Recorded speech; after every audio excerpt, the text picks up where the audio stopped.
Dobrodošli na moj novi video. Evo, Saša je konačno spustio se malo do jarde i do svog traka da vidim da li hoće da pali. Već 2 mjeseca ne radi, ali upalio od prve. Kamioni, kao što čujete, radi. Znači sve je u redu. Jarda je prazna, svi su kamioni na putu. Znači da se nešto dešava dobro u tracking industriji. Sad ćemo to da pričamo iza volana, šta se to dešava. Ja sutra sam naručio kočnice.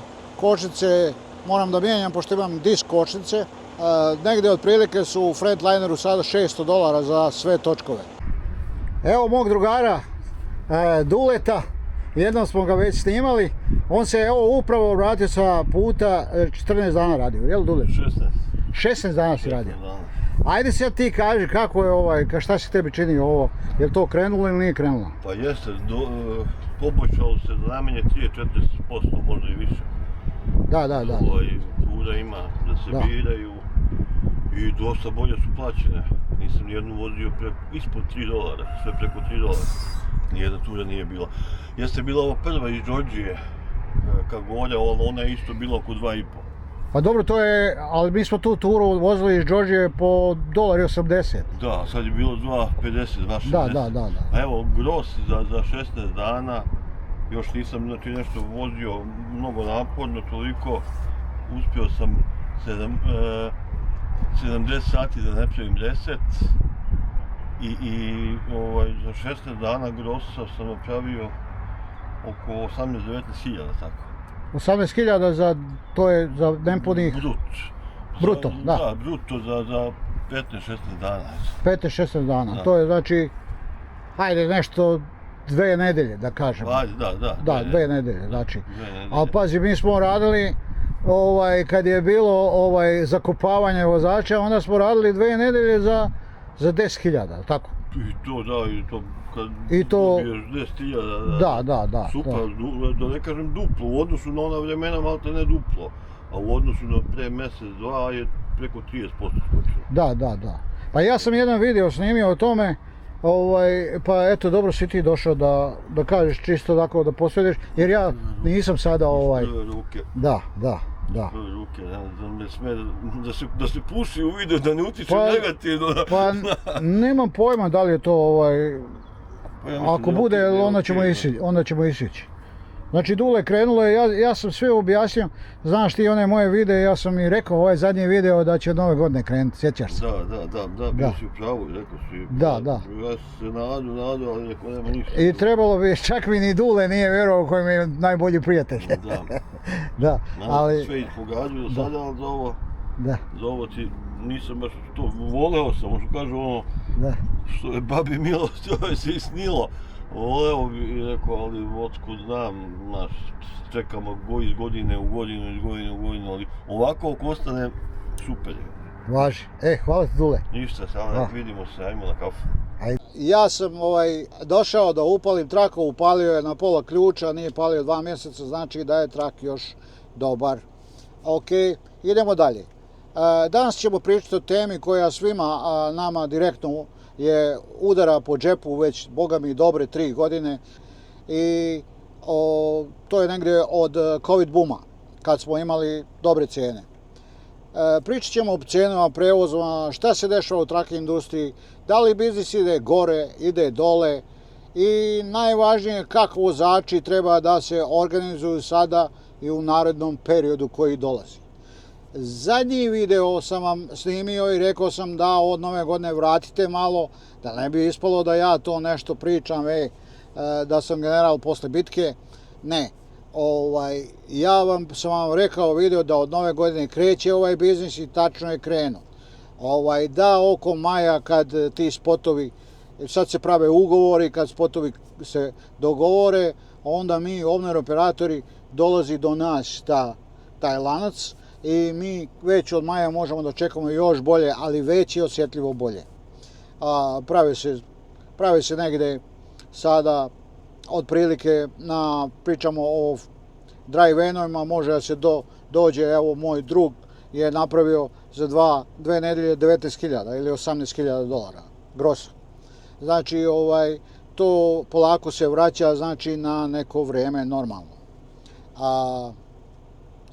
Od nove godine vidimo da je skok, kao što sam rekao i što sam ja i predvidio, u stvari jesenas kad sam vam rekao, zadnjem obraćanju za trakove, i rekao sam da od tada da nećemo pričati o trakovima dok ne dođe ono što sam ja u stvari predvidio.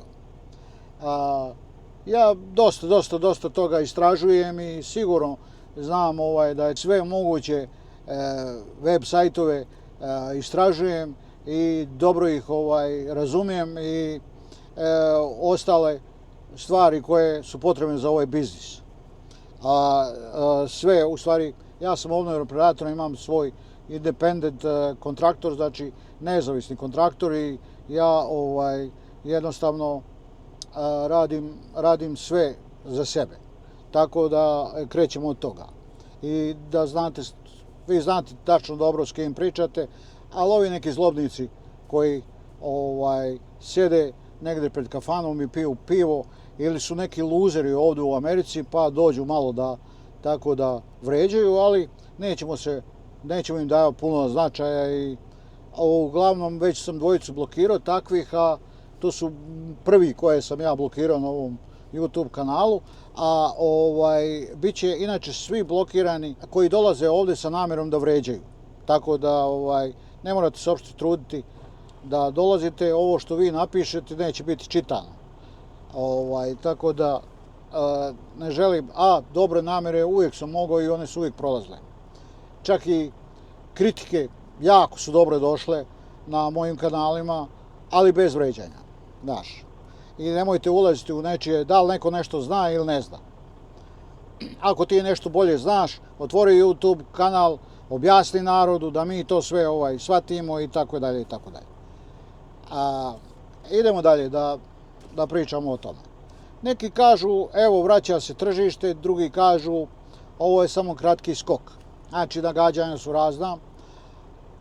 Ako si owner operator kao ja, independent taj kontraktor, dispatch možda ako si, ili mali carrier ako imaš nekoliko kamiona, ili razmišljaš da li da ostaneš u ovom biznisu još uvijek, ovaj video je upravo za tebe. Ako se nađeš u ovim tačkama. I u ovom videu će se sigurno naći nešto što je korisno za tebe.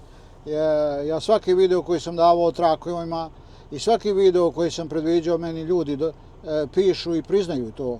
I to mi je drago. Nikad nisam pričao na pamet, nikad nisam pričao nešto što lažna neke nade davao ili tako dalje i tako dalje. A nisam baš previše ni jaukao. Znate da smo prošli teške periode, najteže periode. Možda nikada vozači nisu imali ovakvu krizu i ovakvu recesiju. Sve ova kriza i ova recesija američka je prešla preko naših leđa, jer oni su smanjili naše cijene prevoza da bi smanjili, da ljudima ne bi poskupljivalo u trgovinama. Tako da smo mi trpili sve. I zato smo propadali i mnogo nas je propalo. Samo najjači su preživjeli, koji su imali dobru organizaciju i dobre zalihe novca da mogu da prežive. Jer morate znati da mi vozači smo mnogo puta od svoje one gomile koju smo imali skidali i ulagali u kamion. Samo da bi opstali. Znači, kreditirali smo sami sebe. To vozači ovi dobro znaju šta ja pričam. Dalje idemo. Prva stvar, cijene prevoza su skočile, to je evidentno, ali pitanje je zašto su skočile. Sad ćemo i to raščlaniti, da raščistimo, jeli? U zadnje 2 godine o kojima sam pričao, ja sam pričao o emigraciji, o politici, o svemu sam pričao, tako da, drugari, sve je to vezano. Zato nemojte misliti, ako se priča o politici, da je to, mene to ne interesuje, sve je vezano. Da politika nije takva bila, mi ne bi imali tako malo. Tako da je sve to vezano. Politika nam odnosi novac i daje nam novac. Evo ovako, manjak kapaciteta smo imali, puno kamiona je parkirano bilo, mnogo malih firmi je zatvoreno, drugari, owner operatori su odustali od prevoza, otišli su neke druge biznise. Baby boom generacija kojoj ja pripadam, to je znači od 48. do 64. je generacija koja polako već se priprema za penziju, neki su penzionisani, a boga mi mnogi su i pomrli. Mnogi više nemaju snage, propali su, nisu mogli da izdrže taj teret koji je pao na naše leđa i propali su. Otišli su iz biznisa, otišli su da rade nešto drugo, što prosto moraju od nečega da žive. Kad nema kamiona, dakle, to je tako tržište funkcioniše. Kad nema kamiona, a roba mora da ide, cijena mora da ide gore. To se sad dešava. Sve je propalo. Vidite koliko je ljudi pohvatano. Zadnji udarci su bili, još uvijek traju, samo su se malo smanjili. To je bio IC na vozače i na ljude koji nemaju. Florida je donijela zakon da ne mogu Španci više da polažu na španskom jeziku, nego moraju da polažu na engleskom jeziku. Nema više samo English, drugari. Bez obzira što vi mnogi neki kažete da ja često pričam engleski, a neki kažu da ja nemam pojma o engleskom. Tako da hoće vam svima udovoljiti, ali ja pokušavam da udovoljim svima. Hajde da budemo iskreni, drugari. Gorivo nije stabilno. Ono ide gore dole, ali sad je na nekoj cijeni tu $3 ili tako negde malo više i negde niže. Sad se to može dobiti ako imaš neke kreditne kartice ili neke flat kartice koje daju popuste. To se negde kreće oko $3 manje više. Zavisi od države i od pumpe. Osiguranje je skuplje nego ikad. To definitivno, evo, otišlo je. Meni je sad negde osiguranje. Ja sam uspio da smanjim ovo osiguranje za traka i ovoga na nekih $200. Znači, imao sam 400. Znači, uspio sam na neku foru da napravim to, ali kargo mi je otišao $100. Znači, gore, na kargo vam je insurance, to je u stvari osiguravanje robe. Znači, to je opet drugi insurance. Ali insurance za, odnosno osiguranje, da ne bi engleski, ovi koji me, bla pričaju, znači osiguranje posebno za kamion, posebno za trailer. Znači, to se mora platiti. To je meni sad nešto $200 i nešto. A imao sam 400 i nešto. Znači, uspio sam naći kompaniju koja mi je smanjila osiguranje i super. Ali imam isto dobar rekord. Ja nikada nisam bio u akcidentu, znači nikada nisam nigde prijavio da sam ogrebao nekoga, da sam udario u skoro 20 godina. Nikada, zadnjih 7 godina nemam uopšte kaznu nikakvu. Zadnja mi je bila kazna negde u Laredu, sam napravio U-turn, to sam imao, znači okrenuo sam se da nisam trebao i platio sam tiket, ne znam koliko, jedno $200 i nešto, $300, ali to je zadnji bio. Znači imam sve dobro, ali opet osiguranje je skupo. Sad ko ima više tiketa i toga, to me je još skuplje. Evo, to je tako. Znači, drugari, gore su otišli također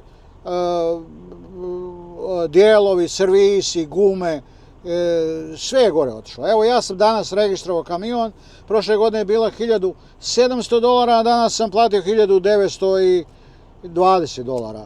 Znači, $200 otišlo i registracije kamiona. Za godinu dana pričamo. Tako da je sve. Dijelovi. Evo, $600 sam platio samo pločice za disk kočnice. Znači, a pre, 5 mjeseci pitao sam za njih, bili su negde, dobro, ja sam kupio u Frontlineru original ove Bendixove, znači nisam htio da kupim neke ali može se to naći, to se može naći i za mnogo manje para, ali pitanje je kakve su te pločice, ali ja sam kupio najbolje, jer neću da se zajebam s tim.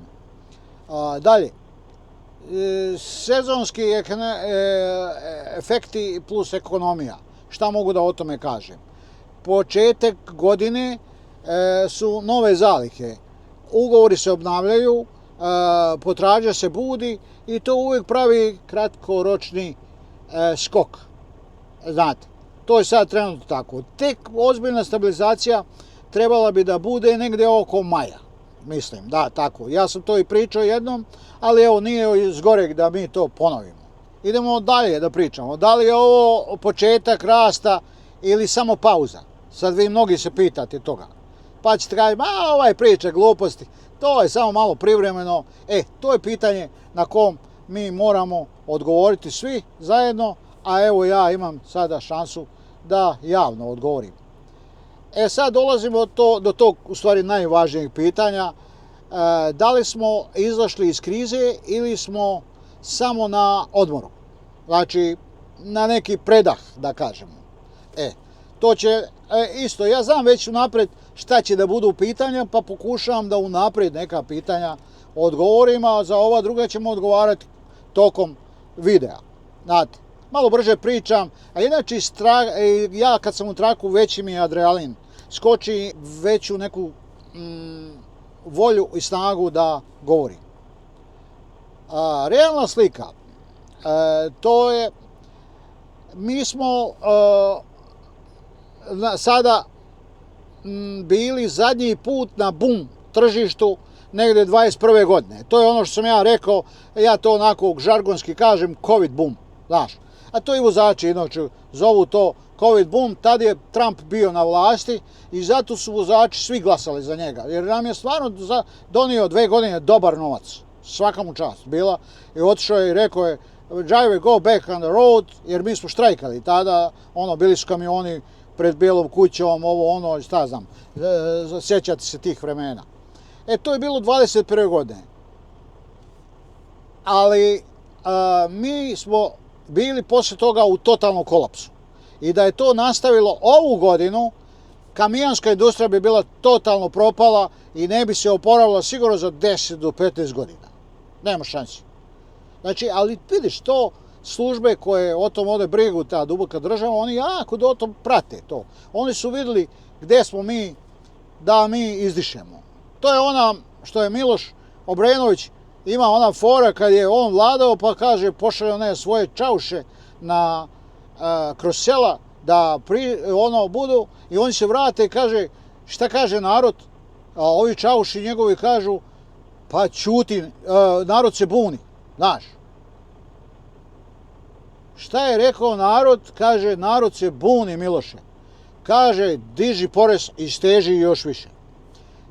Kad je on njih poslao drugi put da vidi tu šta narod sad kaže ćute svi. Niko ništa ne priča. Kaže, sad spuštaj porez i otvaraj malo da se živi. To je isto to da zadesilo. Znači, neko je to pratio u tim službama i rekao je, gotovo, ovi više ne mogu da izdrže. I stvarno je bilo, znate, kad sam ja razmišljao da jednostavno uzmem penziju, onu prevremenu i da bavim se, imam tamo još neke biznise, pa iću da imam neku zemlju gore, iću da napravim jednu kuću, pa napravim jednu kuću za godinu dana, ti Meksikanci, ja vodim radove, i tu kuću zaradit ću na njoj $150,000, da kad se završi, prodam i to je moja zarada godišnja $150,000. Naprimjer, to sam mogao da radim i mogu uvijek, to mi nikad ne kasnim na tome. Znači, razmišljao sam ozbiljno da to radim i da prodam trake i da ulažem pare, da uložim $300,000 u neku kuću da je napravim i onda tu kuću prodaš recimo za 500-550. Tako da to sam mislio da ulažem novac u građevinu, a imam i zemlju već spremnu za to, kupljenu, tako da sam zaista mislio, nisam pričao nikad o tome, da ne bi neki pričao, eto, hvali se, ali eto, to je prošlost, znači to neću da radim. Neka zemlja i dalje stoji, vidit ću šta ćemo, kako ćemo, ako bude nešto, javit ćemo, jeli? Tako da, mi smo definitivno iz tog kolapsa izlazimo. Nalazimo se sada u nekoj tranziciji, trenutno to sam rekao, od januara je krenule cijene, ali do maja je to ta tranzicija kad će tržište pokušati polako da se stabilizuje na jedan normalan način. Drugari, nemojte ovo krivo da shvatite, neće više nikad biti buma. Da se žanju pare 5, 6, $10 na milju. Ne, nema toga više. Jer i sam Garment, oni jako su dobro zaplanirali koliko nama treba novca i toliko će nam dignuti. To budite sigurni. Nemojte da gajite lažne nade da ćete tu odjednom da se tu da ritate za dobre pare. Ne. Nemojte da ulijećete u tržišta, oni su vas okružili sa svima. Neće se lako ulaziti više u ovaj biznis. Budite sigurni i to morate shvatiti. Tako da morat će se proći to malo toga da bi radio u tom biznisu. Evo danas su meni tražili jedan dodatni papir koji ne može neko da dobije baš koji je jučer ušao u biznis. Znači nećeš biti owner operator po ovom novom zakonu. Bez nekih ostalih a o tome ćemo pričati u drugim videima. Znači taj papir sam danas prvi put u životu od kad radim morao da ga donesem njima. A taj papir ne može svako da dobije. Mora da ga dobije čovjek koji već u tom biznisu ima neki, znači to je taj koji sam morao donijeti dodatni papir. To ne mora znači da je za sve države, ja pričam samo za Floridu. Šta to sve znači? Slabi kerijeri, odnosno slabi vozači nestaju, drugari. Slabe kompanije nestaju, one su propale. 50.000 je propalo, znači toga nema. Najjači su ostali i vozači, i čisti vozači koji znaju jezik, koji znaju šta rade, koji imaju iskustvo i vozači koji imaju podlogu. Posebno owner operatori koji izdržu ove sve godine, znači taj ima lovu negde na nekoj maloj hrpci i on je polako troško i preživljavao. Znači, taki će moći, koji su ovo preživjeli, taki će moći da rade i ti ne očekuju neki bum. Ja ga ne očekujem. Ja tako neće niko očekivati ko je sličan meni. A ti koji misle da će sad da zgrću pare, ti će isto propast kao što su ovi nama iza leđa propali. I sad rade u McDonald'su. Ili su otišli negdje dole u svoje zemlje pa pričaju o propasti Amerike. I možete i vidjeti po YouTube-ovima kako pljuju po Americi. To su ti luzeri. Znate. Tržište je očišćeno, ali još se uvijek čisti. Pričam o ovom papiru koji sam ja jutros morao da donesem, da bi registrovao. Znači, sve se uvijek nešto dodatno traži. Znači, filtriraju nas, tačno nas dobro filtriraju. I ja to podržavam i to tako treba. Da se ovaj biznis, da se zna ko u njemu radi i kako. Cijene. Cijene neće eksplodirati, to sam rekao. To nemojte očekivati bum, to je ovako kako ide, iće pomalo gore, sljedeća godina bi trebalo biti malo bolja. Ali neće se vratiti više na dno. Ono što smo mi preživjeli, to ne smije da bude ove godine. Jedino ako dođe do totalnog sloma dolara, propasti, recesije neke totalne, znači propasti države. Onda to ne može predvidjeti Trump, kamoli ja, koji sam neki vozač u traku. Ovo je, drugari, bila selekcija. Velika selekcija, nekoliko godina. I detaljno se radilo na svakoj tački te selekcije. Sve ovo što se dešavalo, sve o čemu se pričalo, to je bila selekcija. Ovo nije jackpot, ovo je selekcija bila. To budite, dobro zapamtite ovu rečenicu. Nije jackpot bio, nego je bila selekcija. Da li će biznis ići gore, to ćemo pričati sljedeći nekoliko minuta. To je odgovor koji ljudi ne vole. Ali meni je to normala, ja gledam uvijek stvari sa zemlje. I kad sam bio 2 metra pod zemljom, ja sam rekao, bit će bolje, ljudi. Izdržite malo, izdržite. I uvijek sam to pričao. Znate moje video dobre, nikada moj video nije bio blejanje i jaukanje. Uvijek je bila neka priča, mora to da opstane, ne može bez nas ova država da živi. Znači, sve od nas ovisi. Industrija kao industrija neće nestati, Amerika bez kamiona ne postoji, ali neće svi preživjeti i neće svi zarađivati. Zato nemojte se previše radovati. Ko bude sposoban u buduće, taj će zarađivati, ko ne bude, propoje. Jer mnogo je zakona, mnogo pravila. Koliko dugo ovo može da traje, to je pitanje koje će svi postavljati. Realna prognoza je za mene znači sljedeća godina i sljedeća godina. Možda do izbora bi moglo da traje neki bolji način zarade. Blagi rast i stabilnost će biti u ovu godinu. Sljedeća godina mora biti stabilnija i trebalo bi biti po meni bar cijela godina da se radi normalno. Biće povremeni skokovi, povremeni oni dole. I povremeni padovi, to će biti. Neće biti ravna linija, sigurno. Znači nemojte očekivati sad će to stalno ići. Nema buma, opet ponavljam. Šta može da poremeti tržište? Može jedino ratovi neki veliki, neka velika recesija, propast dolara i tako dalje. Gorivo da ode, da se dolje, na primjer, baš neka kriza nastane naftna pa da ode gorivo nenormalno. Može neke regulacije da se donesu koje su državi važnije, a nas da pogode. Može i to. Može ekonomija da padne umjesto da se obnavlja kao što je počela da se obnavlja. Mogu izbori da zajebu stvar do kraja, to sam i rekao. Znači do izbora mi možemo očekivati samo ove stvari da se dese, možemo očekivati zlo, ali uglavnom idemo prema dobru. Kako vozači treba da se organizuju sada, to je ono glavno pitanje koje ja uvijek kad je i kriza, onda kažem smirite se, štedite pare, gomilajte pare, jer poslije ovoga dobrih para slijedi kriza. Tako sad kažem, poslije ovoga malo krene, sad morate da se organizujete šta ćete vi ako prekrene bolja zarada, ja krenula je. Znači, znaj svoju cijenu obavezno, koliko te košta milja i vidi dobro istraži koliko milje idu i uvijek gledaj maksimalno da koristiš cijene. Gledaj da što manje ideš prazan i koliko moraš minimalno da zaradiš nedeljno. Ako staviš svoj gros na 10.000, onda budi plus minus 1.000. Ako ga staviš na 8, stavi ga plus minus 1.000 gore dole. I uvijek se bori da bude taj gros.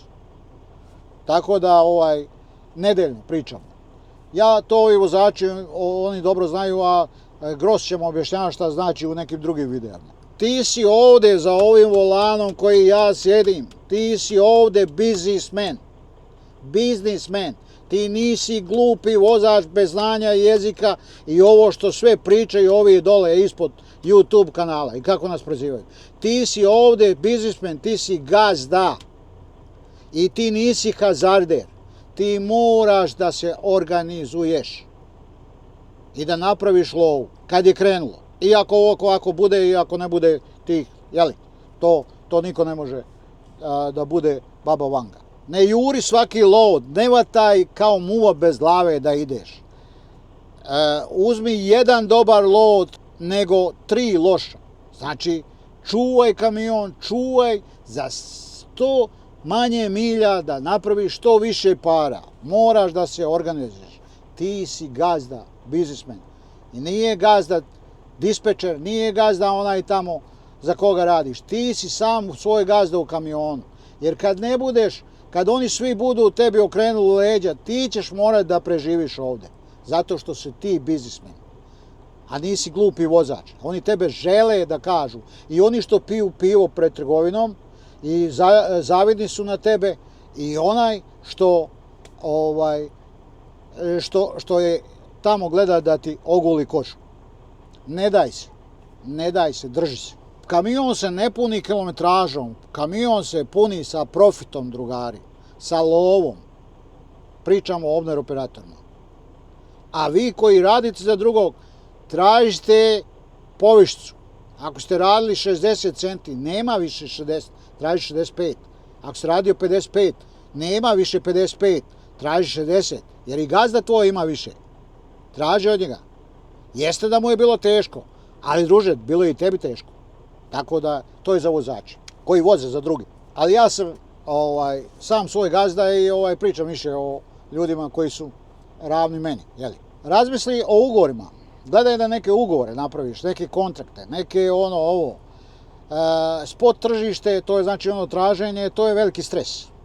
Tu te onda mažu i dispečeri, lažu i petljaju i muljaju i nema više dispečera, vrlo malo pravih dispečera, ovo ostalo je sve. Mogu od 100 dispečera da kažem da ih ima 5 dobrih, a ovih 95 nek priča o tom dispečeru koliko god želi, ali za mene dispečeri nisu. A ugovori, drugari, su stabilnost stvari. Kad napraviš ugovor, on je možda malo i manji, recimo nego spot, na spotu ćeš naći veću cijenu, ali nema je, to je nesigurnost i stres. Dalje, diversifikuj svoje rad. uzmi jednog brokera, uzmi jednu liniju, jednu robu i tako. Što manje tih nekih brokera, manje robe, manje tega, to ćeš bolje raditi. Jer svako je od nas ranjiv. Pametan vozač ima opcije, ima plan B uvijek. To je ono što sam ja vama pričao kroz video i zadnji onaj jesenac. Uvijek mora biti plan B. Nemojte nikad jaja stavljati u jednu košaru. Uvijek u 3. Kad jedna omakne, padne, jaja se razbiju, ostale su vam 2 košare. Ako i druga padne, jedna će sigurno ostati. Znači, rasporedite jaja u košarice. Nemojte držati sve u jednoj košarici. Tako je i za nas. Nemoj biti samo vozač, ima i neku nekretninu. Ako sad malo više para zaradiš, obnovi kamion, obnovi svoju flotu, kupi neki ranč, kupi neki stan, jer evo i stanovi padaju. Kupi neki stan, to ćete čekati za neku penziju. O tome razmišljam. Znači, ovo je maraton, drugari. Ja vodim maraton godinama već i uvijek pričam o ovome. Ovo nije sprint. Ovdje nema brzine. Samo polako i na dugo. Ako želiš ovaj posao da radiš. Ako ne, idi u McDonald's. Znači, bolje je biti sporije, pametnije i dugoročno. Loše je brzo, neplanski i to dovodi do bankrota. Kad uzmate, nemojte sad zaletat se da uzmate kamione, gledajte da malo kamate padnu, da ovo.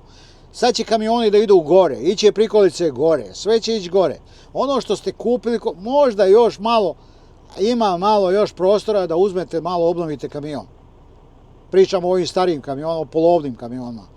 Da uzmete neki kamionče, da malo obnovite, ali nema još dugo vremena. Znate, kamion sad će ići gore sve.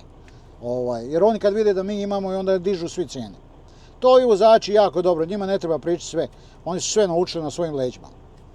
Dalje da zaključimo i da završimo iskreno ovu priču. Cijene jesu, drugari, skočile, ali ovo nije lutrija i moramo biti oprezni. Industrija se menja, ili ćeš se ti promijeniti sa tom industrijom ili će ona pregaziti tebe. To smo vidjeli, ova kriza i velika recesija što je bila naša do sada. Vidjeli smo kako su ljudi pregaženi i kako su ljudi otišli, propali i to je to. Ja o tome uvijek pričam i uvijek ponavljam i uvijek iznova. Industrija je takva kakva jeste i moraš biti mnogo pametan da bi u njoj opstao. I mnogo prilagodljiv, pragmatičan. Pragmatičnost je ključna riječ u ovom biznisu. Samo pragmatičnost. Bez toga nema posla. Oni koji prežive ovaj period i koji su preživjeli, izašli su jači i bit će još jači, bit će mnogo pametniji i bit će mnogo stabilniji. I ako ti se ovaj video dopao, zaprati kanal, podijeli sa kolegama u tom biznisu svuda, ne mora, može biti Europa, može biti Amerika, Australija, nebitno. Napišite u komentaru kakva je situacija kod vas, da li ste propali, zašto ste propali, šta mislite u svemu ovome. Ne mora ovo sve što ja pričam da je tako, ali ja se nadam, mnogo puta sam vas uvjerio u ono što sam pričao da se tako i desilo. Ne zato što sam ja baba Vanga, nego zato što veoma realno razmišljam o ovom poslu. I nisam hazarder, nego sam biznismen, nego ipak imam malo mozga.